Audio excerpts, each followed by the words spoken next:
texto com os irmãos, Deuteronômio, livro de Deuteronômio, capítulo de número 5. Glória a Deus. Tem um texto. Os irmãos, Deuteronômio capítulo 5. Glória a Deus.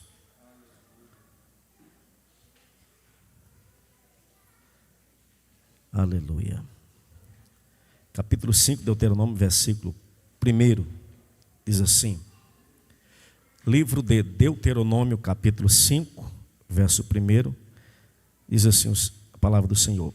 E chamou Moisés a todo Israel e disse-lhe: ouve, ó Israel, os estatutos e juízos que hoje vos falo aos ouvidos, e aprendê-lo-eis e guardá-lo-eis para os cumprir. O Senhor nosso Deus fez conosco concerto em Horebe. Não foi com nossos pais que fez o Senhor este concerto, senão conosco. Todos os que hoje aqui estamos vivos, face a face o Senhor falou conosco no monte do meio do fogo. Naquele tempo eu estava em pé entre o Senhor e vós, para vos notificar as palavras do Senhor, porque temestes o fogo e não subiste ao monte, dizendo: eu sou o Senhor teu Deus, que te tirei da terra do Egito, da casa da servidão. Não terás outros deuses diante de mim. Não farás para ti imagem de escultura, nem semelhança alguma do que há em cima no céu, nem embaixo na terra, nem nas águas debaixo da terra. Não te encurvarás a elas, nem as servirás, porque eu, o Senhor teu Deus, sou Deus zeloso, que visito a maldade dos pais sobre os filhos até a 3ª e 4ª geração daqueles que me aborrecem, e faço misericórdia em milhares aos que me amam e guardam os meus mandamentos. Glória a Deus. Deus abençoe, podeis assentar. Meus amados, quero nesta noite vos falar mais um pouco sobre algo que nós já vínhamos falando nas vezes que estivemos aqui, sobre adoração e serviço. Louvado o nome do Senhor. O versículo de número 9 está também em Êxodo capítulo 20, uma repetição de Êxodo capítulo 20, versos 1, 3, 5. Deus está dizendo: não te encurvarás a elas, nem as servirás. Nós observamos que o povo de Israel, como foi ministrado aqui no sábado, quem estava aqui na festa viu, o pastor Jairo Caio falando sobre esse episódio, principalmente desse que Moisés aqui está se referindo, do capítulo 5 de Deuteronômio, e os versículos 1 a seguir, o porquê que o povo não subiu ao monte, para ouvir Deus face a face, como Moisés falava com Deus. Deus também desejava falar com o povo, se relacionar com o povo. Mas nós observamos que, e quem é um leitor da Bíblia sabe muito bem disso, que o povo de Israel, eles saíram do Egito, mas o Egito não saiu deles. E diz o texto que quando eles saíram do Egito, saiu um vulgo no meio do povo. E esse vulgo foi uma pedra de tropeço para Israel no deserto. E levou o povo de Israel a desacreditar das promessas de Deus, a se rebelar contra Deus, a não crer fielmente na palavra do Senhor. Nós sabemos, a Bíblia ela vai dizer em vários textos, Abacuque, vai dizer também aos Romanos, que o justo ele vive vive pela fé. E se ele retroceder, diz o texto, né? Lá de Hebreus, se não me falha a memória, se ele retroceder, a minha alma não tem prazer nele, disse Deus. Na verdade, Deus deseja estar bem conosco. É sempre às vezes quando eu cumprimento a igreja, eu digo aos irmãos, né? Você está feliz com Jesus? Né? Os irmãos, amém. E eu digo, e Jesus está feliz com você? Essa segunda parte é mais importante. Por quê? Porque muitas pessoas às vezes estão usufruindo do cuidado de Deus, usufruindo das bênçãos de Deus, porque Deus é tão amoroso, tão bondoso, que Ele faz descer as suas bênçãos sobre justos e injustos, sobre bons e maus. Deus é bom, Deus é maravilhoso. E a bênção de Deus, ela é abundante sobre o ser humano, porque Deus ama o ser humano. Mas porém isso não é garantia de que a pessoa na verdade tem nele permanente a salvação de Deus e é um salvo em Cristo Jesus. Louvado o nome do Senhor. Nós vemos que o povo de Israel, quem é um leitor da Bíblia vai saber disso, que é um povo que deu muito trabalho para Deus. Por quê? Porque Deus, a todo tempo, Deus está tentando tirar de Israel aquilo que impede dele agir. Deus está tentando tirar do povo de Israel, dentro dos seus corações, coração aqui, alma, dentro do seu espírito, do seu ser. Deus tem lutado Deus lutou muito para tirar de Israel aquilo que na verdade não pertencia ao povo, que foi lançado na alma, no ser humano, através do pecado, da desobediência. Então isso na verdade se torna um impedimento. Quando nós não cumprimos os mandamentos, os estatutos de Deus, quando nós não cumprimos os princípios de Deus, Deus não tem liberdade, Deus não tem como cumprir as suas promessas. Eu vou repetir: quando nós não cumprimos fielmente, corretamente os princípios, preceitos de Deus, Deus não tem como cumprir as suas promessas. Não tem como. Porque Deus é santo. Nós ouvimos aqui, né, desde quinta-feira sobre santidade. Santidade é o quê? Separado, separação, não é isso? Exclusividade, não é isso? Aquilo que é exclusivo não pode ser usado para outra coisa a não ser a exclusividade para a qual foi separado. E essa é uma das finalidades da unção, foi ministrado aqui. A unção, ela exatamente separa para uso exclusivo. No sentido, quando Deus separou-nos para ser exclusivo dele, Deus quer exclusividade em tudo: espírito, alma e corpo. Louvado o nome do Senhor. E uma das coisas que Israel não cumpriu foi exatamente, observe que quando eles estão lá no monte, que eles não querem ouvir a Deus, ele diz para Moisés: Moisés, vai lá e diz para Deus que tudo que ele disser, ele vai dizer para você, nós não vamos. Tudo que o Senhor disser para você e você disser para nós vamos cumprir. Moisés vai, mas o que é que Deus diz? Mentira. Eles estão mentindo, Moisés. Eles não, porque esse povo me honra de lábios, mas o seu coração, a sua alma, o seu ser está longe de mim. Eles estão dizendo que vão obedecer em tudo que eu falar, mas não vão, porque eu conheço a alma deles. Eu estou vendo o que está dentro deles. Deixa eu te perguntar aqui: você conhece você?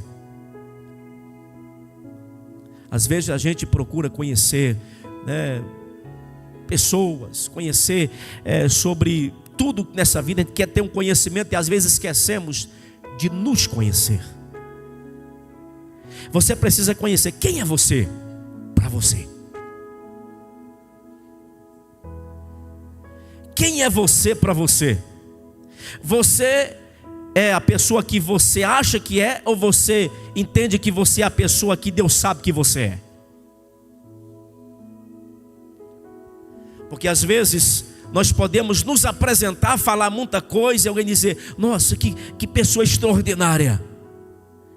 Mas só Deus e eu sei quem eu sou. Nós sabemos quem somos nós. Às vezes nós queremos nos enganar. E Paulo vai escrever dizendo: tenha cuidado para que ninguém vos engane. Esse ninguém aqui está incluído primeiramente você. Tem pessoa que está enganando a si mesmo com a sua religiosidade, com a sua vida, com o que diz servir a Deus. Uma das coisas que eu sempre gosto de falar: nós temos que ter cuidado com o que estamos cantando. Se Cristo comigo vai, eu irei. Aí Deus manda, nós não vamos. O 141, onde diga-me: meu Senhor, eu seguirei por seu amor. E às vezes nós não seguimos verdadeiramente. Nós falamos, mas não damos atenção no que falamos. A palavra de Deus, a Bíblia Sagrada, está a todo instante nos advertindo, mas parece que nós não colocamos a atenção naquilo que a palavra está dizendo. Aí tornamos-nos como o povo de Israel. Aí às vezes nós falamos assim: mas que povo complicado esse povo de Israel. Que povo difícil, meu Deus do céu. Esse povo, Deus fazia milagre, abria mar, mandava maná, mandava carne, a água amarga tornava doce. Milagres aconteciam, nuvem, coluna de nuvem durante o dia, coluna de fogo durante a noite. Que milagre extraordinário. Mas o povo sempre murmurando e desobedecendo. Mas parece que nós esquecemos. Nós olhamos para Israel e esquecemos de olhar que Israel como um espelho. Esquecemos de olhar para nós. E Deus, na palavra do Senhor no Antigo Testamento, Deus sempre falou para Israel, sempre Deus advertiu Israel sobre a questão das imagens de escultura, da idolatria, de servir a qualquer outra coisa que não fosse, ou adorar qualquer outra coisa que não fosse Deus, que não fosse o Senhor, não através de uma imagem, não através de algo representado físico, mas pela fé. Olha o que o escritor aos Hebreus vai dizer no capítulo 4, abra sua Bíblia aí. Hebreus capítulo 4. A palavra do Senhor vai dizer assim, na tradução corrigida diz assim: temamos, pois, quer dizer, Paulo, o escritor aqui, eu falo Paulo, mas não foi Paulo que escreveu, alguns dizem que foi, outros dizem que não, mas o escritor aos Hebreus diz assim: nós estamos apreensivos. O escritor está dizendo: nós tememos, nós estamos receosos, que porventura, deixada a promessa de entrar no seu repouso, pareça que alguns ou algum de vós fique para trás. Agora vem o versículo 2: porque também a nós foram pregadas as boas novas, como também a eles, mas a palavra da pregação nada lhes aproveitou. Por quê? Porque a palavra da pregação não estava misturada com naqueles que ouviram a promessa, que ouviram a palavra. A questão que mesmo o povo vivendo sobre a lei, tinha que andar por fé. Louvado o nome do Senhor. E Deus está dizendo: vocês têm que arrancar de dentro de vocês a questão da idolatria, porque o povo está vindo de onde? De onde o povo de Israel está vindo? Do Egito. E se você for olhar a história, a cultura egípcia, na verdade é uma cultura tão idólatra como Babilônia, a Suméria e assim por diante. a Acádia, os acadianos. Eu já disse para os irmãos, foi aonde surgiu a questão da idolatria. Foi deste povo que surgiu a questão das invenções, das imaginações da mente, para colocar alguém no lugar de Deus ou algo em lugar de Deus, para que o ser humano não servisse verdadeiramente a Deus. Dali surgiu todo tipo de idolatria e serviço a ídolos. Você vai ver que Deus lá no Apocalipse, Jesus no Apocalipse vai falar que o sistema babilônico está falando sobre toda esta gama de tudo aquilo que não está conforme os preceitos de Deus. Tudo, seja sistema religioso, seja sistema filosófico, seja sistema familiar, seja político, seja empresarial, seja o que for, tudo que não está dentro do contexto das Sagradas Escrituras, que é a revelação de Deus, que a palavra revelada de Deus, inspirada de Deus, está dentro de um sistema chamado sistema babilônico, ou Grande Babilônia. E lá no Apocalipse 18, se não me falha a memória, vai dizer, o texto vai dizer que a Grande Babilônia, a prostituta, a mãe das prostituições e das abominações da terra. Babilônia aqui é uma referência de onde surgiu todo tipo de adoração ou serviço paralelo que não é segundo Deus, que não é verdadeiramente segundo a ordem de Deus. Louvado o nome do Senhor. E o texto vai dizer que o povo de Israel, ele sai do Egito com a mente incutida com a idolatria egípcia. O povo sai do Egito, mas a mente deles estão na idolatria. Observe que quando Moisés sobe o monte, fica 40 dias. O que é que o povo faz? Um bezerro, que é a imagem de um deus egípcio, o Boi-Apis, que é uma divindade egípcia que foi criada pelas mentes para a adoração, dizendo que é um deus. Mas não existe somente a adoração a esses deuses. Observe que existe tanto a adoração, porque esses deuses, eles eram cultuados, mas existia serviços que eram prestados nos cultos a esses deuses, e assim por diante.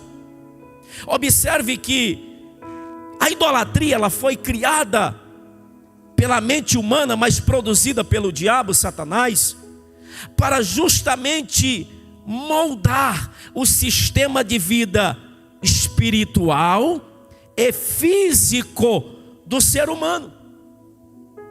Observe que as pessoas, por exemplo, hoje, tem pessoas que se orientam pela a questão da astrologia. As coisas diárias da vida se orientam pela astrologia. É a mesma coisa que existia no passado, só mudou a ideia no sentido odierno, mas a ideia é a mesma do passado. Existem coisas que na verdade não é uma adoração, de certa forma, a pessoa se prostrar diante de um ídolo, mas é um serviço. Porque a forma de pensar, a forma de agir, a forma de se manter dessas pessoas que viviam nessas culturas idólatras, era tudo moldado por esse sistema, por esses ídolos que foram criados, e cada dia ia surgindo mais coisas para moldar o sistema de vida das pessoas. Sistema de alimentação, sistema de a cultura de vestes, a cultura de possuir propriedades e assim por diante. Tudo era regido por aquilo que era inventado nessas ideias mitológicas dessas divindades. E foi isso que infelizmente Israel pecou muito contra Deus. De certa forma, quando eles não estavam adorando literalmente uma imagem de escultura, eles estavam prestando um serviço a elas. E isto entristecia Deus, entristece por quê? Porque o texto está dizendo que não farás imagem de escultura, não prostrarás diante delas e nem a elas servirás.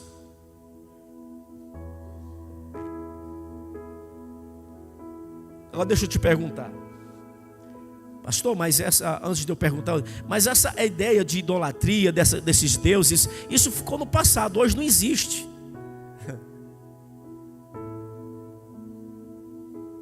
Você que às vezes não sabe. Você acha que o diabo abandonou isso, largou para lá e está tudo certinho? Não. Porque a ideia do diabo é fazer o quê? De certa forma é fazer o povo adorar. Porque se adorar as imagens, está adorando a demônios. Mas se ele não conseguir fazer as pessoas adorar, ele conseguir fazer alguém pelo menos prestar um serviço, para ele já é algo grande, para ele. Por quê? Porque a bênção de Deus é retida na vida desta pessoa. Por quê? Porque Deus quer exclusividade, Deus é santo. E aquele que se relaciona com Deus precisa saber que Deus é santo, e que aquele que se relaciona com Deus precisa ser santo, separado. Pedro vai dizer: sede santos em toda a vossa maneira de ver. Em toda o quê? Toda maneira de viver. Sobrou alguma coisa? Não, pastor, mas a questão de costume de vestimenta não está aí não. Por que não está? Ele disse toda maneira de viver. Porque Pedro está dizendo: eu quero construir aqui um pano de fundo para que você entenda uma coisa. Daqui a pouco nós vamos para o Novo Testamento. Entenda uma coisa: as cartas que Paulo escreveu aos Romanos, 1 e 2 Coríntios, Gálatas, Efésios, Filipenses, Colossenses, Timóteo, Tito, Tessalonicenses, todos escritos aqui dos apóstolos, como Paulo que eu falei, João, Tiago, Pedro, existe um contexto do que eles estão escrevendo e falando. Por que existe um contexto? Porque o povo de Deus foi tirado de um mundo para servir exclusivamente a Deus. Mas esse povo está inserido em um mundo físico que rodeia de todas as formas a idolatria. Tudo quanto é tipo de coisa do inimigo está nos rodeando. E diz o texto de Hebreus que nós estamos rodeados de uma tão grande nuvem de testemunha. Aí ele diz: nós temos que correr com persistência, com perseverança a carreira que nos está proposta. Qual é a carreira que nos está proposta? Servir unicamente a Deus, adorar unicamente a Deus. Nós não podemos transigir de forma alguma, nem com o mundo, nem com o inimigo, nem com o pecado, nem com nada que remete à idolatria, a um serviço, a nenhum tipo de ídolo. E os textos que você for ler, quando você for ler o Novo Testamento, coloque na sua mente um pano de fundo. Os escritores estão falando à igreja, orientando a igreja, doutrinando a igreja, em contraste de um costume mundano, de um costume idólatra que está paralelo, está perto, está do lado, está seguindo.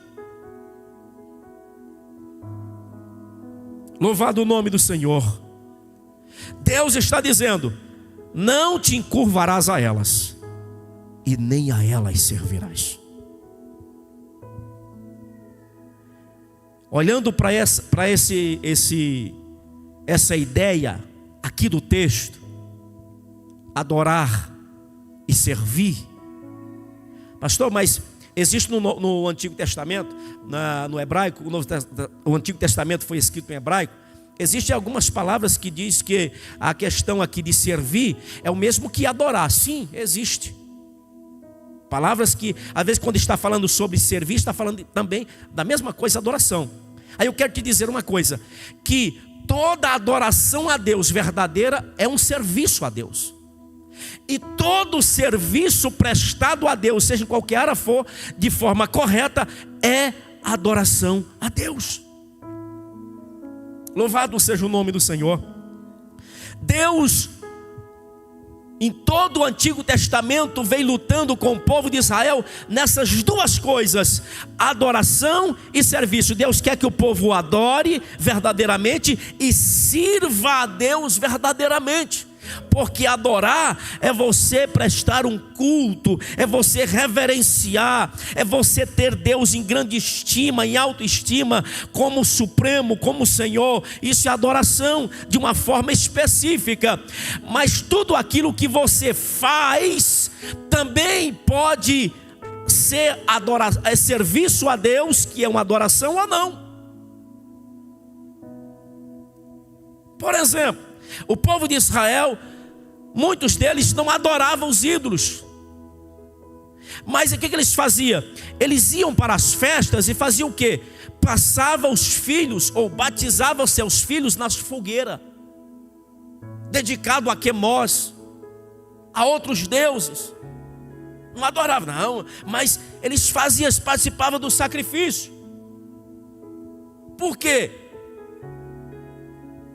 Porque, de certa forma, existia uma insuficiência na vida deste povo. Agora eu pergunto: Deus é insuficiente para alguém? Deus não completa verdadeiramente alguém? Deus só não completa verdadeiramente a nossa vida se nós não permitirmos Ele verdadeiramente estar em nossa vida. Porque o padrão não é nosso, o padrão é dele. O padrão para que Ele possa morar em nós, habitar em nós, é dele, não é nosso. Eu sirvo a Deus, pastor, eu adoro a Deus, mas eu adoro do meu jeito. Não, o jeito é de Deus, a ideia é de Deus. Agora, eu não sirvo a Deus por imposição, eu não adoro a Deus por imposição, porque sou obrigado, não. Eu adoro a Deus porque eu amo a Deus. É diferente, porque eu quero amar e porque eu quero adorar a Deus. Louvado seja o nome do Senhor. E Deus está dizendo: adoração e serviço. Nós não podemos ter na nossa vida. Deuteronômio capítulo 7. Deixa eu ver se é isso mesmo. Capítulo 7, versículo de número 26. Olha o que o texto está dizendo aí, Deuteronômio 7, 26. Não colocarás, pois, abominação em tua casa, para que você não seja amaldiçoada, assim como ela. Como o quê? Como a abominação. De todo a detestará, e de toda a abominarás, porque amaldiçoado é.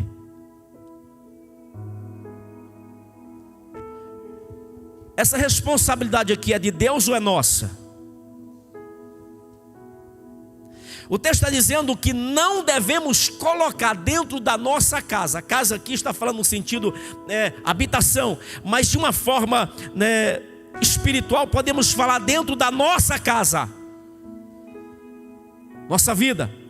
Nós não podemos colocar na nossa vida, nem na nossa casa, nada que seja amaldiçoado. Mas como eu sei que é amaldiçoado? É aquilo que se refere a um ídolo, ou adoração ou serviço. Se eu sei que um procedimento não condiz com as Sagradas Escrituras, então aquilo pode às vezes não ser uma adoração a um ídolo, mas é um serviço a um ídolo. E se eu tomo parte, para mim, eu estou prestando um serviço a um ídolo.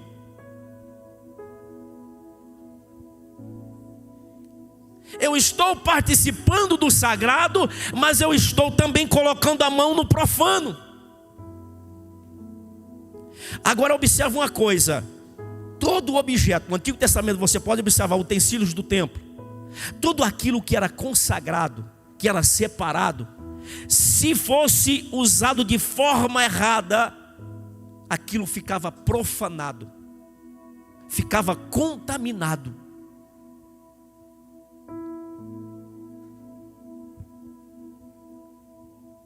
Meus amados, nós estamos vivendo um tempo em que a cultura dos ídolos está impregnada na nossa sociedade e você não percebeu ainda como deveria perceber.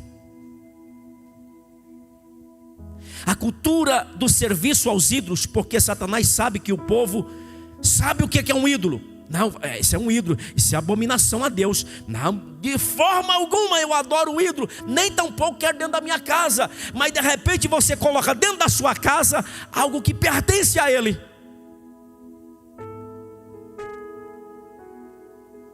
E a ordem de Deus é: não te encurvarás para adorar a imagem de escultura, nem prestará nenhum serviço a ela.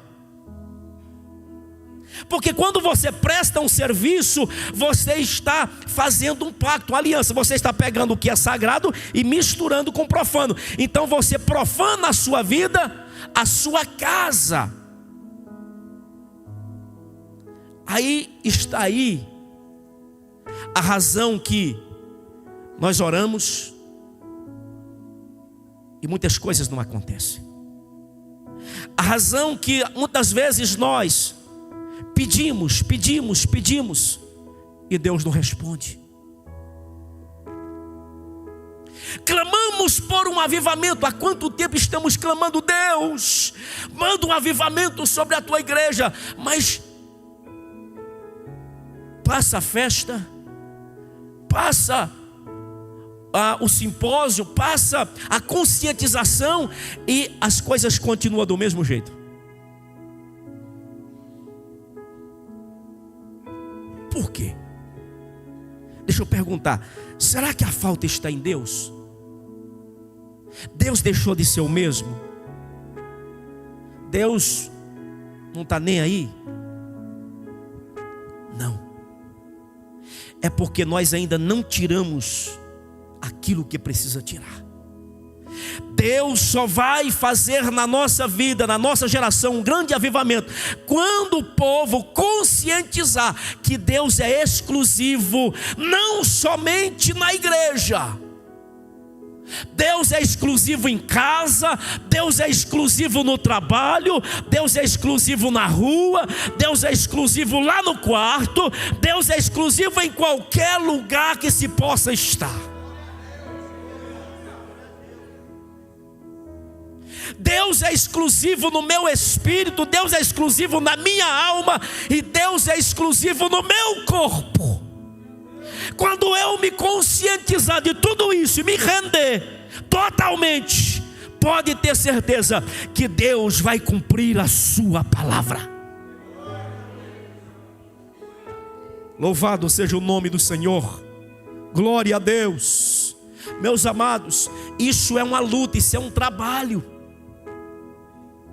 Às vezes nós queremos fazer, mas às vezes estamos tão arraigados que às vezes não queremos perder aquilo que nós achamos que é bom. Mas existe uma fagulha de serviço a ídolos naquilo.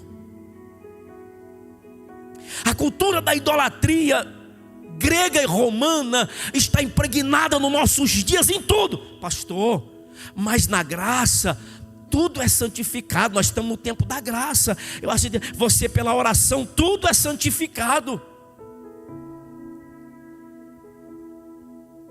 Se for olhar para esse lado aqui, nós temos que aplicar também todo o restante dos textos.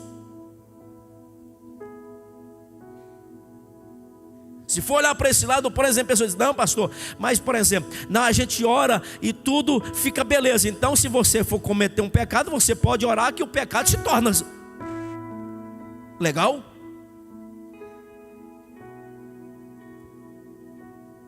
Então não está certo. Louvado o nome do Senhor. Eu quero que você abra sua Bíblia em 1 Coríntios. Nós vamos passar para o Novo Testamento. Eu só fiz aqui pus um pano de fundo aqui para você entender um pouquinho. Tudo que o Novo Testamento vai dizer está falando sobre preceitos de Deus, verdade de Deus, e num pano de fundo está contrastando com um sistema. Que sistema é esse? Sistema de idolatria, sistema maligno, sistema do mundo, sistema mundano. E o sistema mundano, ele se apresenta como bom. E agora o que acontece? O inimigo, ele usa essa tática desde lá do jardim do Éden. Ele pega uma verdade, fatia ela, coloca só uma meia verdade. Para quê? Para as pessoas não assustar. Não, mas aqui está dizendo assim, assim. Isso aqui é bom.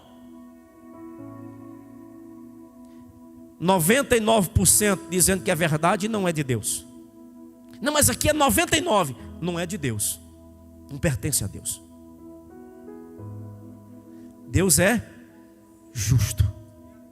Deus é santo. Não existe 99,9%. Ou é 100% ou não é de Deus. Mas a ideia, pastor, a ideia é muito boa. É quase que 100% correto. Sai fora. Não é de Deus. Deus só trabalha com 100%. Deus só trabalha com a verdade, porque a palavra dele é a verdade. A palavra de Deus é eterna. A palavra de Deus nunca vai deixar de ser, não, ela é eterna. Ela nunca vai perder o seu valor. Ela nunca vai perder a sua intensidade. Do dia que Deus pronunciou até a eternidade, ela continuará do mesmo jeito, tendo o mesmo valor. Pode passar geração, pode vir modernismo, pós-modernismo, cristianismo, pós-cristianismo, pode vir o que vier, a palavra continua do mesmo jeito. Não muda 1 milímetro. Ah, mas pastor fulano de tal diz que assim está certo. Deixa ele falar, fique com a verdade. Mas a questão é que nós não queremos pagar o preço da verdade.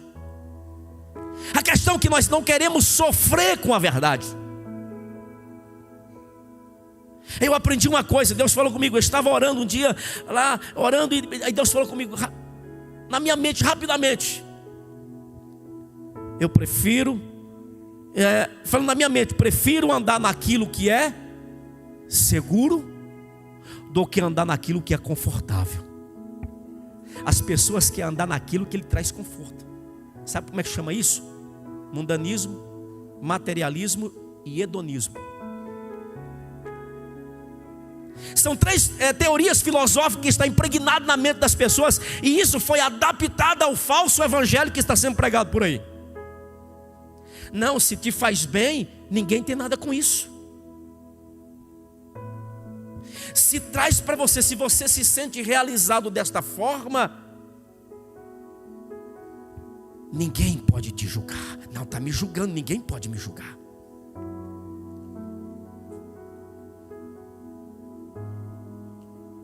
A questão é que nós estamos enganando a nós mesmos. E o texto diz: ninguém vos engane. Ninguém engane-se a si mesmo. Ou ninguém vos engane. Vários textos dos apóstolos vai falar sobre isso. Paulo vai falar muito sobre a questão de ninguém vos engane. E eu não posso permitir que a primeira pessoa que não pode me enganar sou eu mesmo. A primeira pessoa que não pode enganar a mim mesmo sou eu mesmo, porque é eu que decido as coisas. É eu que decido ir ou decido ficar. É eu que decido obedecer ou é eu que decido desobedecer. Mas agora estão inventando por aí: não, a culpa é do pastor. O pastor falou uma coisa que eu não gostei. Não, a culpa é do irmão fulano de tal, que olhou para mim de lado e eu não gostei. O irmão, eu dei a paz do Senhor, ele não me deu. Nós queremos terceirizar a culpa. Essa ideia é velha. Isso é Adão purim, desviado. Adão desviado. Por que você está desse jeito, Adão? A culpa é do Senhor. A culpa é sua, Senhor. Eu penso Deus dizendo: minha? A culpa é minha? Sim. O que Adão está dizendo nas entrelinhas? se o Senhor não tivesse inventado esse negócio de mulher. Estava tudo certo. Foi ela que desobedeceu e veio cá e eu caí nessa. Então, se o Senhor não tivesse feito a mulher, Ele culpou quem? Ele culpou Deus. Que ousadia, hein? Que audácia de culpar Deus. Na cara de Deus, na frente de Deus. Culpar Deus. Foi a mulher que o Senhor me deu. Quer dizer, a culpa é sua. A culpa é do Senhor. E nós queremos todo dia culpar alguém. Ou queremos culpar, a culpa é do pecado, a culpa é do diabo. Eu penso o diabo dizendo, minha não. Eu penso o diabo falando, não, você que quis, eu só dei uma ajuda, mas a culpa é sua, minha não.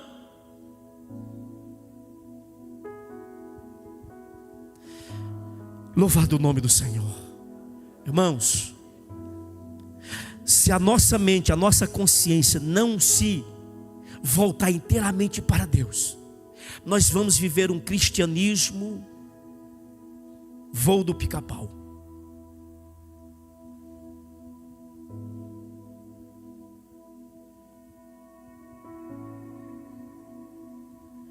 A luta chega, estou morrendo. Ai, meu Deus do céu. A dificuldade chega e às vezes foi Ele mesmo que produziu a dificuldade. Que tem coisa que não foi mandada, não foi que Deus permitiu o inimigo fazer. Não foi não. Tem coisa que foi nós mesmos que produzimos as coisas. Tem coisa que é consequência das nossas desobediências. Porque verdadeiramente não prestamos atenção nas coisas de Deus. Quando deveríamos prestar atenção, queremos prestar atenção naquilo que me faz bem, aquilo que eu gosto. Não, mas eu gosto disso, eu não vou deixar isso aqui não. E o Espírito Santo muitas vezes já falou com você, já falou conosco, mas nós insistimos. 1 Coríntios capítulo de número 3. Aleluia. Verso muito conhecido. Versículo 16. Não sabeis vós que sois o templo de Deus e que o Espírito de Deus habita em vós?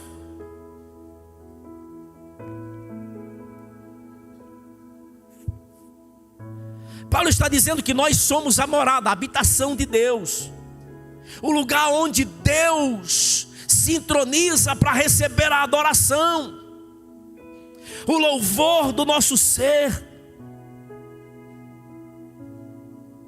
a adoração, o nosso corpo. Pastor, mas está falando aqui, está falando do meu corpo espiritual, está falando da minha alma e do meu espírito, pastor. Então vamos para o capítulo 6, versículo 19. Capítulo 6, versículo 19 e o 20 para completar. Ou não sabeis que o nosso corpo é o templo do Espírito Santo, que habita em vós, proveniente de Deus, e que não sois de vós mesmos? Versículo 20. Porque fostes comprado por um bom preço. Glorificai, pois, a Deus no vosso corpo e no vosso espírito, os quais pertencem a Deus. Paulo está falando aqui das duas partes que nós temos, que nós somos. Nós somos uma parte espiritual e uma parte material. Corpo, matéria, e corpo espiritual. Espírito e alma formam o corpo espiritual. A parte espiritual é formada de alma e espírito. A parte material é formada desse corpo, carne, nervos, tendões, ossos, e aí vai. Paulo está dizendo que nós fomos comprados por um bom preço. E nós ouvimos falar aqui que o bom preço é o quê? Um preço extraordinário, alto. Ninguém pode pagar outro preço. Nós fomos comprados por um bom preço. Devemos glorificar a Deus no nosso corpo e no vosso, os quais pertencem a quem? Você pertence a Deus. Você sabia que você não pode falar o que você quer falar? Você sabia que você não pode andar do jeito que você quer andar? Você sabia que você não pode vestir o que você quer vestir? Você sabia que você não pode comer o que você quer comer? Você sabia que você não pode beber o que você quer beber? Por quê? Porque você não pertence mais a você. Você tem que adorar e prestar serviço a Deus. Efésios capítulo 4.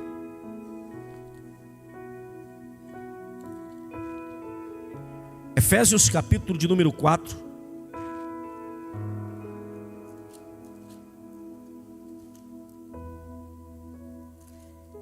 Louvado o nome do Senhor. Versículo 17. Eu digo isto e testifico no Senhor, para que não andeis mais como andam também os outros gentios, na vaidade dos seus sentidos. Quem tem outra tradução aí?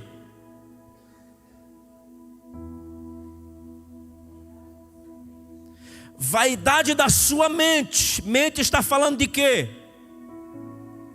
Está falando de alma. Sua alma.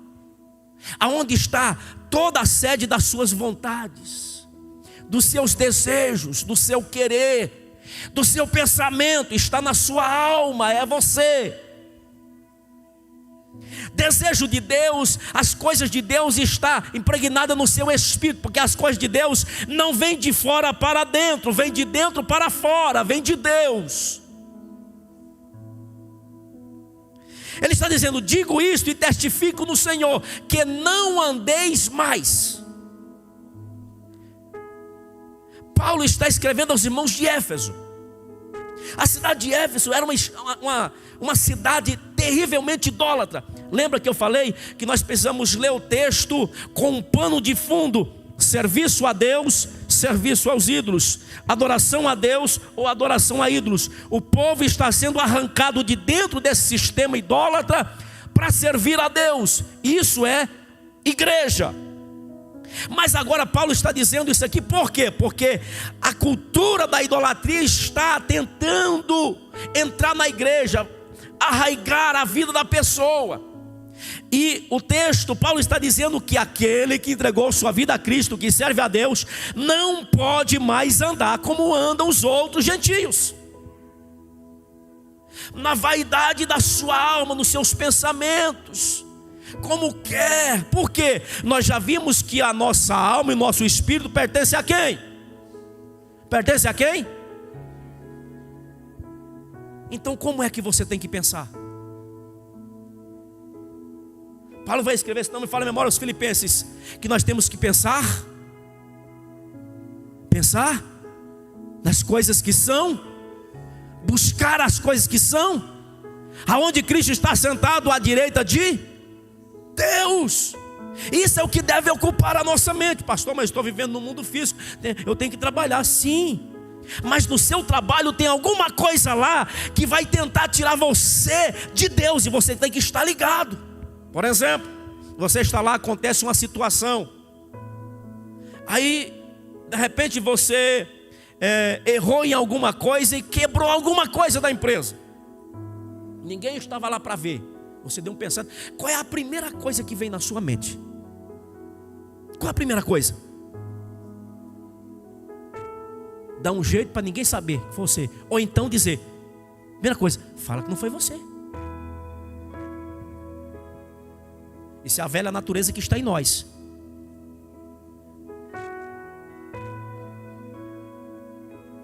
A primeira coisa é você tentar arrumar uma desculpa, um jeito para não assumir a responsabilidade.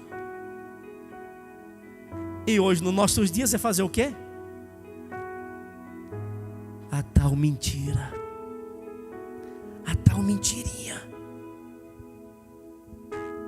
Aconteceu, não, foi isso assim, assim. Você sabe como que foi, mas você faz o quê? Você floreia, você muda a história. Para quê? Para se dar bem, porque de repente vai tomar advertência, vai ser chamada a atenção. Para não querer chamar a atenção, a pessoa lança mão de quê? De um artifício maligno. Você observou o quanto é fácil a gente de repente lançar mão de algo maligno em uma situação? Por exemplo, um negócio. O irmão tem um carro, já falei isso aqui. Aí vai vender. Aí o outro irmão vai comprar. Mas você sabe o defeito A, B, C e D. Aí qual que é a ideia? A ideia é, opa, eu preciso passar para frente, porque isso aqui vai dar um problemuço na minha mão, vou ter que gastar muito. Eu tenho que passar para frente. Você sabe do que eu estou falando. Aí você faz o quê? Você engana alguém. E mas tá beleza, que maravilha. Aqui assim, assim, papá. Você sabe o problema, mas você não fala por quê? Se você falar o preço, mas você quer lucrar. Deixa eu perguntar, esse dinheiro na tua casa é bênção ou é maldição? É bênção ou é maldição? Aí o texto diz, não terás na tua casa nada que seja maldição. Presta atenção aí, na nossa casa tem muita coisa amaldiçoada. Já vou entrar em algumas coisas aqui, bem mais firme, assim, mais intenso. Você observou que tem muita coisa amaldiçoada dentro da nossa casa, e essas coisas estão amaldiçoando a nossa vida. Por isso que Deus não pode operar na minha vida e na sua. Eu penso você dizendo, Deus me ajuda, socorre aqui. Deus diz, como? A maldição está aí. Deus é pense, Deus é justo e santo. Deus não se mistura com o pecado. Veja que o texto de Deuteronômio 7:26 diz que eu e você precisa fazer o quê? Abominar, detestar, odiar aquilo que é maldição. Mas a gente gosta. A gente gosta. A gente deixa em casa, deixa do lado da gente. Aí a maldição achou uma brecha para entrar. É a questão do prego. O pastor Arnaldo conta muito isso aqui, né? O prego. O diabo só quer um prego. Porque no prego ele coloca o que ele quiser. Mas Deus está dizendo que a minha vida e a sua vida é exclusiva. É adoração e serviço exclusivamente a Deus. Lá na tentação, Jesus reforça isso para Satanás. Ele leva Jesus para o pináculo lá do monte, lá para o monte, e diz, mostra todas as glórias do mundo. Tudo isso me foi dado, então eu quero te dar, se você prostrar e me adorar. O que é que Jesus diz a Satanás? Diz o texto aqui que nós acabamos de ler, de Deuteronômio 5, Êxodo 20. Está escrito, somente ao Senhor teu Deus, e somente a Ele. Então você não pode adorar a Deus e prestar um serviço aos ídolos. Jesus está dizendo, reforçando. No Novo Testamento Jesus está dizendo, somente ao Senhor teu Deus adorarás, e somente a Ele servirás. A minha conduta precisa honrar a Deus. O meu jeito de andar precisa honrar o Senhor. O meu jeito de falar, as palavras que saem da minha boca precisam honrar a Deus, glorificar a Deus, exaltar a Deus, servir a Deus. As palavras que eu digo precisam ser um serviço prestado a Deus. Jesus vai dizer que a vossa palavra seja sim, seja sim, e o não, seja não. Paulo continua dizendo: digo que não andeis mais como andam. O que Paulo está dizendo aqui? Paulo está contrastando a vida dos efésios com a vida mundana da idolatria. A Diana, a Apolo, a Ártemi, a Baco. Quem são eles? São os deuses que é o modo de viver do mundo. São eles que ditam a moda do mundo. São eles que ditam o costume do mundo. São eles que ditam tudo aquilo que está no mundo. São eles. Não sei se você percebeu, mas tudo que existe no mundo é ditado pela idolatria babilônica, egípcia, grega e romana. Tudo.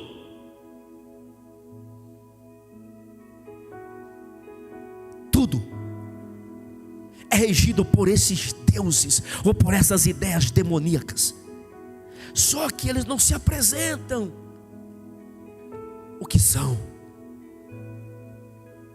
O povo de Israel, quando observe que na época de Balaão, o povo não conseguiu, Balaão não conseguiu amaldiçoar o povo, mas ele deu um conselho a Balaque.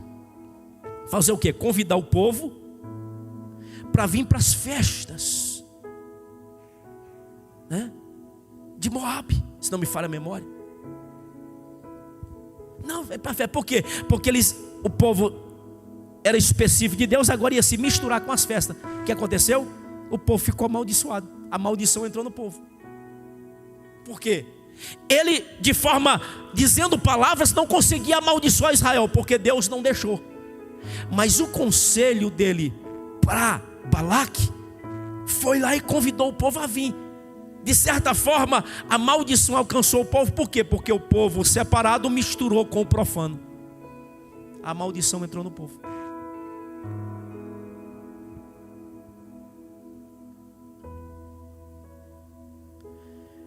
Entenebrecidos no entendimento, separados da vida de Deus, pela ignorância que há neles, pela dureza de seus corações, os quais, havendo perdido todo o sentimento, se entregaram à dissolução, para com avidez cometerem toda impureza. Meus amados,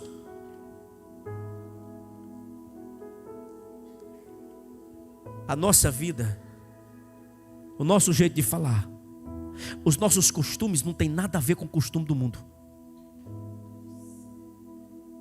João diz que quem ama o mundo, o amor do Pai não está nele. E se o amor não está, o Espírito Santo também não está. Porque Paulo, escrevendo aos Romanos, no capítulo 5, versículo 5, ele diz que o amor de Deus está derramado em nosso coração pelo Espírito Santo que nos foi dado. Tem amor? Tem Espírito Santo. Não tem amor? Não tem Espírito. Não tem Espírito Santo. A convicção é própria da pessoa. A vida espiritual dele é própria dele. Pode ser religioso, faz muita coisa.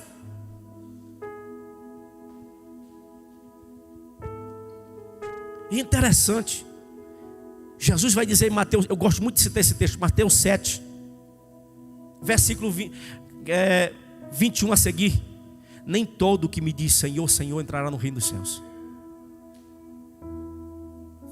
Muitos me dirão naquele dia: no teu nome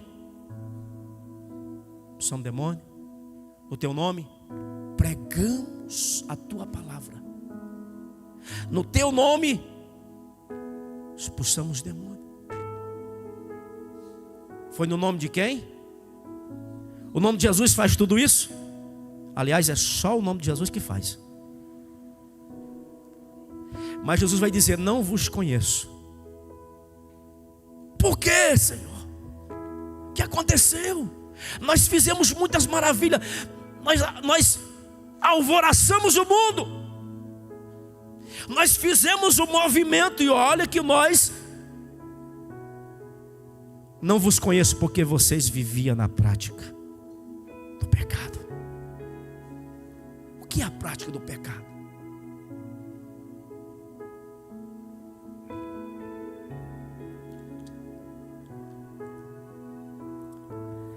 Paulo está dizendo aqui para que os cristãos não andassem mais quando andam os outros gentios, na vaidade do seu sentido. De lá vocês saíram, porque eles perderam todo o sentimento, perderam tudo. O que diz respeito de Deus, eles perderam. E nós não podemos de forma nenhuma, de certa forma, copiar aquilo que na verdade eles vivem, modelo de vida. Aí ele vai falar aqui sobre, tendo perdido todo o sentimento, se entregaram à dissolução. O que é a dissolução?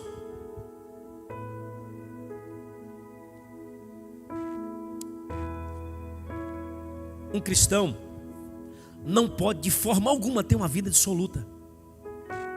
O que é uma vida dissoluta? O que é a dissolução? Vou pegar emprestado o dicionário. Eu gosto do dicionário. Que dicionário? Aurélio, Globo, sei lá. Qualquer dicionário online de português aí, né? Hoje é o Google, né? Dissolução é corrupção, depravação de costumes. Vou repetir. Está no dicionário, pode olhar no dicionário. Dissolução significa corrupção, depravação, corrupção de costumes ou devassidão. O que é devassidão? Pessoa com caráter devasso, libertino, licenciosidade, libertinagem, contrário à decência, contrário àquilo que é correto. Pastor, uma pessoa desse jeito, não, isso não é crente não. É claro que não é. Mas observe uma coisa. Diz o texto que dissolução é corrupção ou depravação de costumes. E eu vou bater numa tecla aqui que eu já falei algumas vezes e vou continuar falando. A Assembleia de Deus tem costume, sim ou não? A Bíblia tem costume ou não? Tem ou não tem? O nosso costume é costume de quem? Qual costume nosso? Quem é que nos deu o costume? Deus, não foi? Nós servimos a quem? Então o costume é de quem? É de Deus, não é? Ah, mas não pode ser meu, não? Não, não pode ser meu. O costume é de Deus. Agora, como é que eu sei como que é o costume de Deus? Comece a ler a Bíblia. Vai lendo, você vai entendendo o que deve, o que não deve, o que pode, o que não pode. Venha para o culto de ensino, venha para a escola bíblica. Ore, busque incessantemente, a sua mente vai ser aberta para você entender. Vamos um pouquinho. Dissolução. Lá em Lucas capítulo 15, se não me falha a memória, a parábola do filho pródigo. 15 a 16. Diz que o filho mais novo pediu a herança e o pai repartiu a herança, e poucos dias depois ele pegou tudo que pertencia a ele e foi para uma terra distante e viveu uma vida o quê? Dissoluta. Interessante, aí você começa a entender por que o texto diz uma vida dissoluta. Porque na casa do pai tinha regra, na casa do pai tinha costume. Aqui os meus filhos andam assim. Pai, mas não, aqui a regra é essa. Tem que andar calçadinho, sandália no pé. A sua sandália é diferente. Não, eu quero a sandália igual. Não, aqui a sandália de filho é esta. É diferente. Não pode isso, não pode aquilo, não deve isso, não deve aquilo. Na casa do pai tinha regras. E observe que este filho estava o quê? ele estava, na verdade, ele estava preocupado, estava enraivado com a questão das regras do pai. Pediu tudo que tinha para viver longe, uma vida dissoluta, uma vida depravada. E principalmente, agora eu quero ver, meu pai não está aqui, mas eu vou viver do jeito que eu quero. Eu quero ver quem vai me dizer que eu não posso, que eu não devo. Eu vou viver assim. Uma vida dissoluta. A dissolução é corrupção, depravação de costume.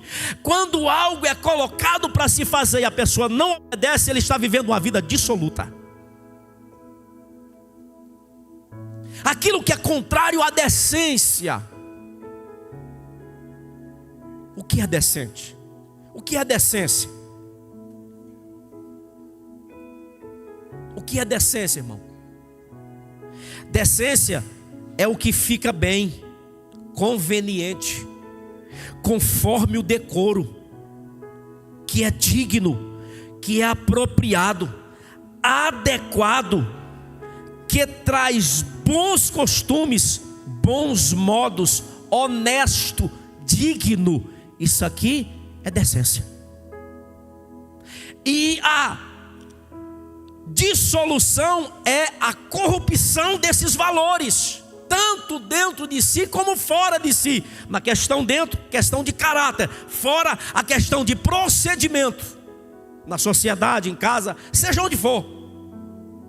Agora, observe uma coisa: nós estamos vivendo um tempo, principalmente no nosso país, o Brasil, é a cultura do nudismo. No Brasil é a cultura do nudismo para todo lado. É uma coisa esquisita. Interessante que Paulo escrevendo a Timóteo no capítulo 2, verso 9, e Pedro escrevendo na sua carta, primeira carta, capítulo 3, verso 2, diz que, do mesmo modo, o homem e a mulher, quando fala com a mulher, já falou com o homem há muito tempo. Na Bíblia, quando vai falar algo das mulheres, já falou para os homens há muito tempo. A primeira regra é para os homens. Questão de casamento: a mulher tem que casar virgem, e o homem, por que não? Por que só existe da mulher, não existe do homem? Tem que ter um bom procedimento, não sei o quê. Mas a cultura do mundo é depravar tudo isso, e muitos cristãos assimilam essas coisas. Você está prestando um culto aos ídolos, você está servindo aos ídolos, porque era isto que se cultuava nos templos de Diana, de Instar, que se cultuava nos templos de Apolo, de Baco. Era a cultura de todo tipo de promiscuidade, e isso, de certa forma, ela tem que se aparecer na vida das pessoas. Por quê? Porque a cultura, que a idolatria, impregna na vida das pessoas. Mas nós não aprendemos assim a Cristo. Paulo vai dizer aqui: digo isso, testifico no Senhor, que não andeis mais como andam os outros, na vaidade do sentido, perdendo o sentimento, andando em dissolução. Deus quer a tua adoração, mas Deus também exige especialidade e unicidade no teu serviço.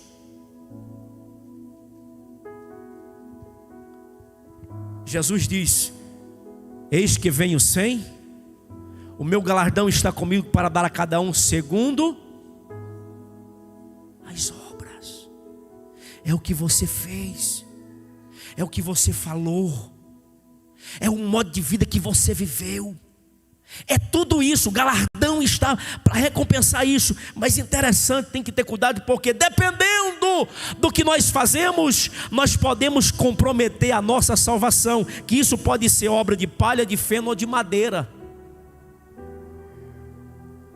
Ah, pastor, mas o texto, Paulo vai dizer lá em Coríntios, que o tal vai ser salvo, como que pelo fogo. Mas eu sendo salvo já está bom. Mas a questão é que essas coisas podem te levar a você perder a salvação. De repente isso é um laço. A questão dessas coisas se forma um laço para laçar a pessoa, para a pessoa não chegar na eternidade com Deus. Louvado o nome de Jesus. Estava vendo a semana, mas minhas meninas, sobre os desenhos animados. Aqueles desenhos, tudo remete à cultura da idolatria da Grécia ou de Roma. Tudo remete aos ídolos. Tanto a desenhos, filmes, tudo remete a esses ídolos. E nós colocamos dentro da nossa casa, assistimos e rimos e colocamos, enchemos a nossa mente com isso. Você está prestando um serviço aos ídolos. Você vem para a igreja adorar a Deus, levanta as mãos para Deus, mas lá você presta um serviço para os ídolos. Deixa eu perguntar um negócio para você aqui, e eu partir para encerrar, tá bom? Vamos supor que você trabalha, você aqui, eu vou trazer aqui como a título só de comparação. Você trabalha na empresa X. Você foi lá, assinou uma carteira, trabalha na empresa X. Mas de repente você trabalha lá das 7 da manhã às 5 da tarde. Mas vamos supor que lá para as 9 horas da manhã você resolve sair da empresa X e você vai lá para a empresa Y. Aí você vai trabalhar um pouquinho lá também. Você chega, eu vim trabalhar aqui também, eu vou trabalhar aqui. A empresa X trabalha com roupas. A empresa Y trabalha com papel. Empresas diferentes, patrões diferentes. Aí você está registrado na empresa X, mas você resolve no horário de trabalho sair para prestar um serviço na empresa Y. Deixa eu perguntar, como é que fica a situação? Está correto? O patrão vai dizer, beleza, certinho, muito bom. Ele vai aprovar a tua conduta? Sim ou não? O que ele vai fazer com você? Uma advertência? Se você continuar, o que ele vai fazer? Demissão. Porque não está correto. Agora imagine, se o ser humano tem um senso de justiça e isso é correto, dentro de um padrão correto, isso é correto? Sim ou não, é correto? O patrão agir dessa forma, ele está correto ou não? Tá. Se dentro de um senso normal, isso é correto, eu pergunto, imagine Deus, que você diz servir a Deus, mas de repente você está prestando um serviço a um ídolo. Você de repente está prestando um serviço a algum tipo de qualquer outra coisa que não seja Deus. Pastor, então eu não posso trabalhar. Não estou falando você trabalhar para o seu patrão. Estou falando da questão religiosa, você entender esses contextos. Procure, meu irmão, entender. Busque, nós temos ferramentas na nossa mão. Busque entender o que é a idolatria no seu sentido, grego, romano. O que é que está impregnado nos nossos dias. Estava vendo uma estilista. Escuta isso aqui. Estava vendo uma estilista. Ela tem um apelido chamado Dri Peterson. Se me falha a memória, uma estilista grega da atualidade. Ela pega o padrão dos deuses da Grécia e traduz para roupas, para no mundo impregnar nas pessoas. É a cultura dos deuses. Eu e você como cristão sabendo disso, não é correto eu pegar um negócio desse e colocar sobre o meu corpo, porque eu estou prestando um serviço a um ídolo. Eu preciso entender essas coisas. Muitas coisas que Paulo aqui dizia, ele estava contrastando com o sistema dos deuses daquele tempo. Olha, você deve manter esse padrão, por quê? Porque essa é a cultura deles, a nossa é outra. Você saiu de lá, você está de cá, o seu patrão é outro. Aleluia, bendito o nome do Senhor. Havendo perdido todo o sentimento, se entregaram à dissolução para com avidez. O que é avidez? Desejo imoderado. desejo veemente.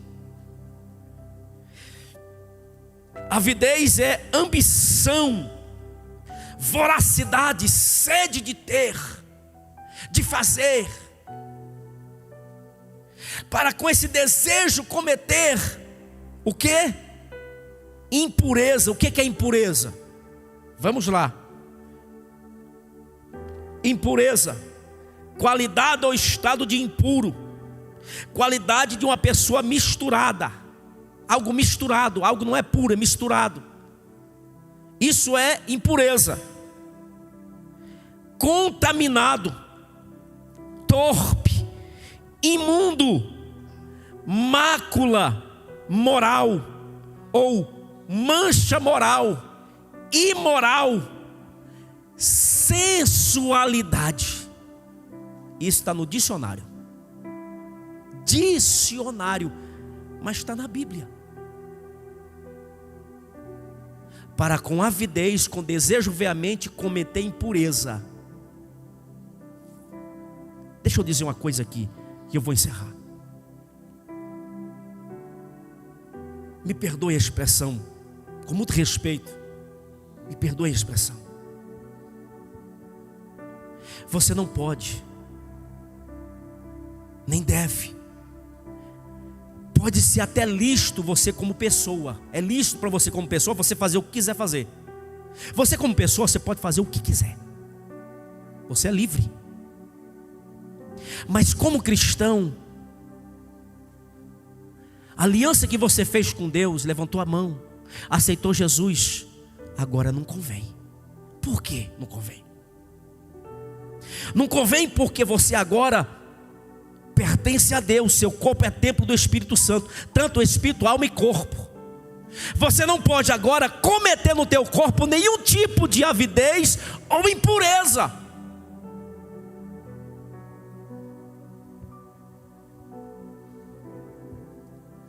Por isso que a igreja precisa prezar pelos bons costumes. Tudo aquilo que remete à sensualidade está aqui em pureza, no sentido de causar, porque essa é a cultura dos deuses. É isso que se fazia. Para o quê? Para as pessoas viver todo tipo de carnalidade. Isso tem que aflorar para as pessoas viver. É o que vivia na ilha de Creta. Quando Tito foi para lá, era o sistema da ilha de Creta. É o que está sendo impregnado por aí. Na ilha de Creta as pessoas viviam de tudo quanto é jeito se possa imaginar.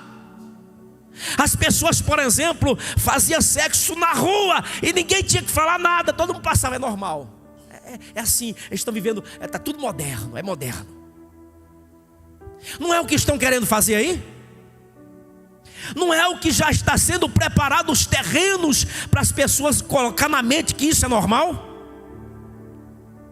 Não é o que já colocaram dentro das igrejas, que a pessoa vestir uma roupa indecente, isso está normal? Porque não é assim mesmo. A cultura do nosso Brasil é essa. É não, senhor. A cultura pode ser do Brasil, mas a cultura do cristão não é.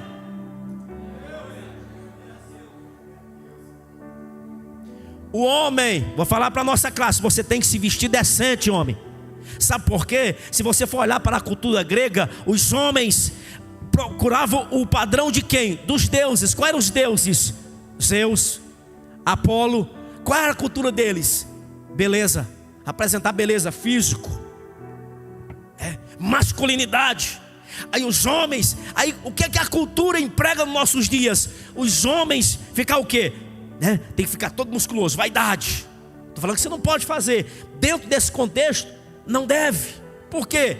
Porque isso leva você a criar uma alta identidade que você pode, você está por cima, você é mais belo do que o outro, você é isso. Por quê? Porque essa é a cultura daqueles deuses.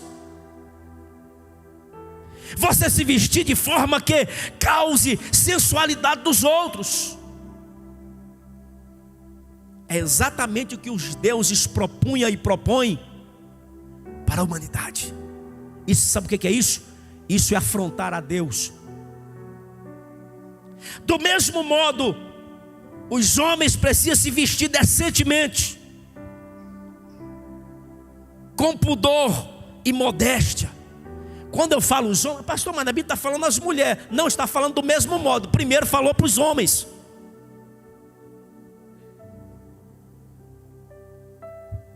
Vestir corretamente. Para que ficar mostrando bíceps, tríceps, coxa, padrão? Para que isso? Isso é a cultura dos deuses. Você tem, sabe por quê? Porque o homem fez. Vamos voltar para Gênesis. Quando o homem pecou, o que ele fez? O que é que o homem fez? Avental. O que é que Deus fez? O que, irmãos? O homem fez o quê? De folha de? O homem fez foi avental, não foi? E o que é que Deus fez? O que é que Deus fez? Está no texto. Deus fez túnica. Ah, pastor, todo mundo vai ter que vestir túnica? Não. Eu estou falando padrão. O homem fez avental. O que é um avental? O avental faz o quê?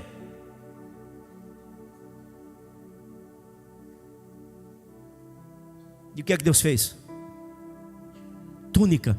Procure no dicionário o que é túnica.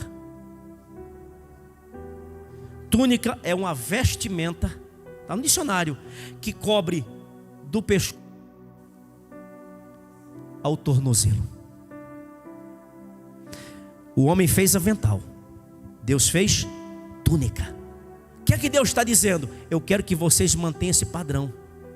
Ele não está falando para todo mundo usar só túnica. Não é isso. Deus está falando que o padrão dele para a humanidade é ninguém sair se amostrando. Por quê? Porque exatamente Deus sabe a questão, o que é o pecado.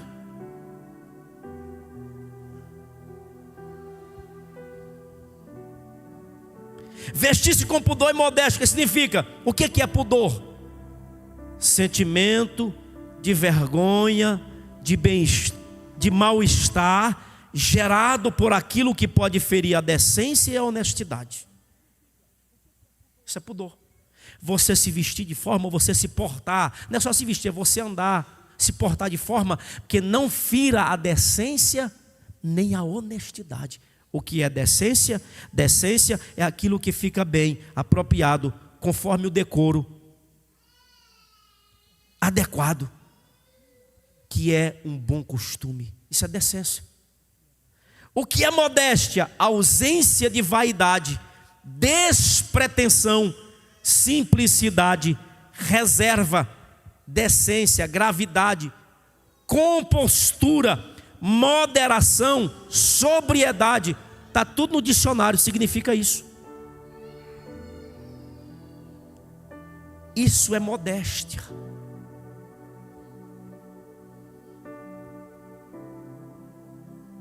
Porque às vezes muitas coisas acontecem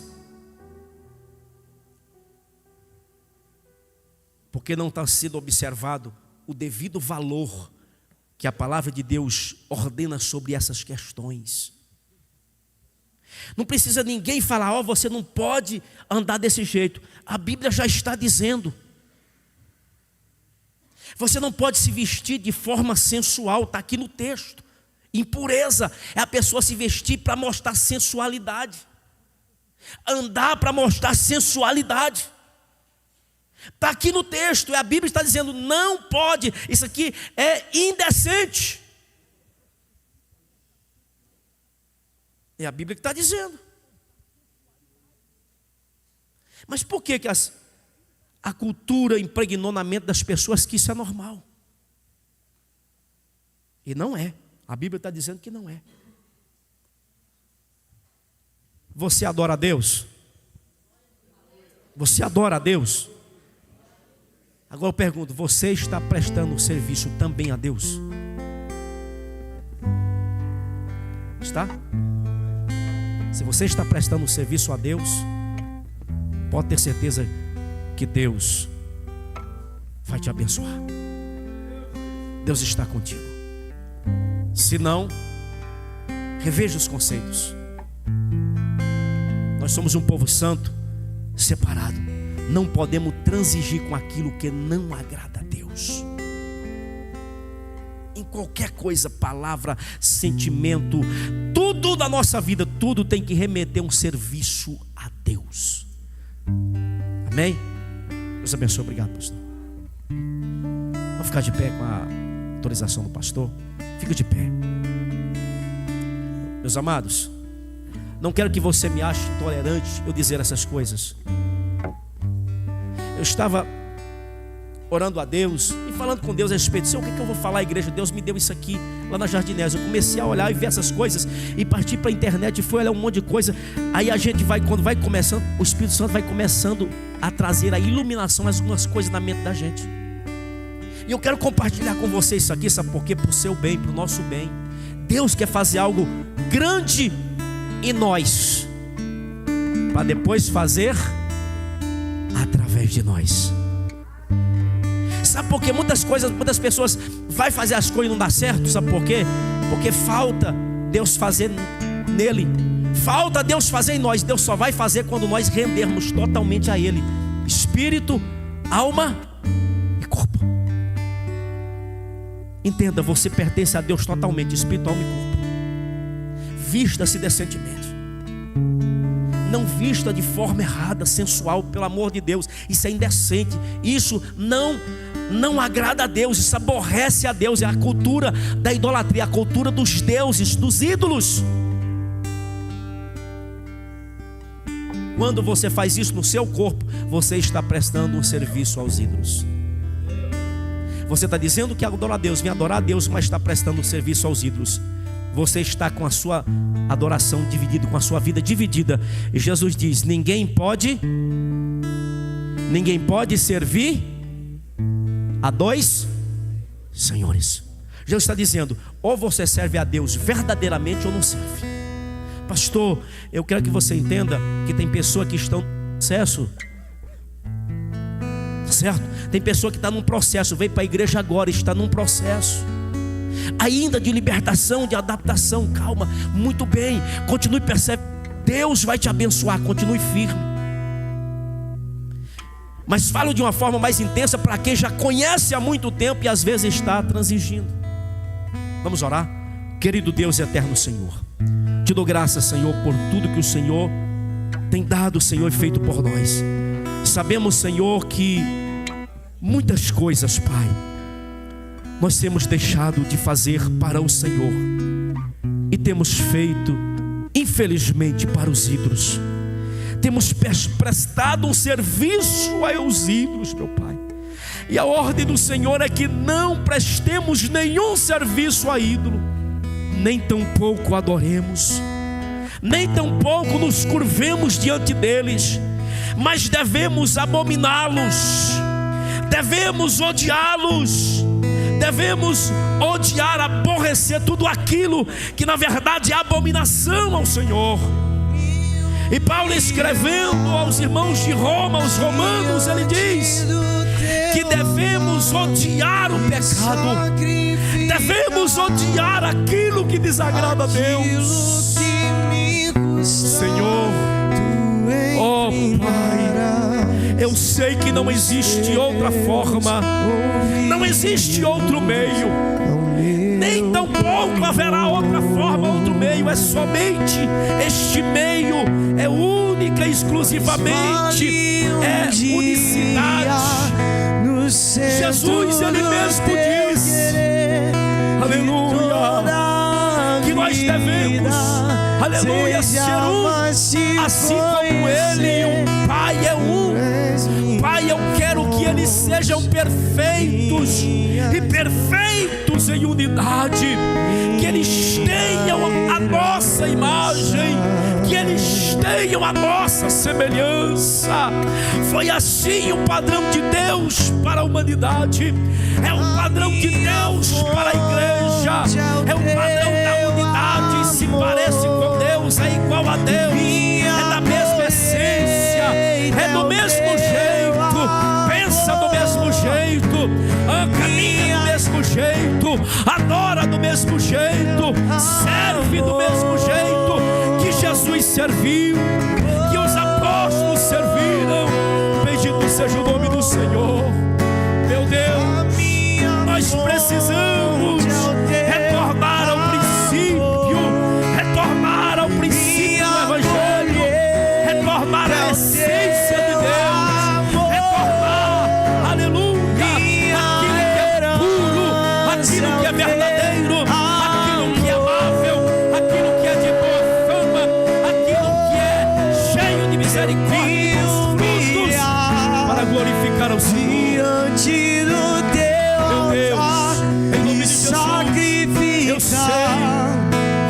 Senhor deseja uma igreja forte, uma igreja gloriosa, imaculada, quer dizer sem mancha, sem ruga, sem nenhuma mancha moral ou espiritual.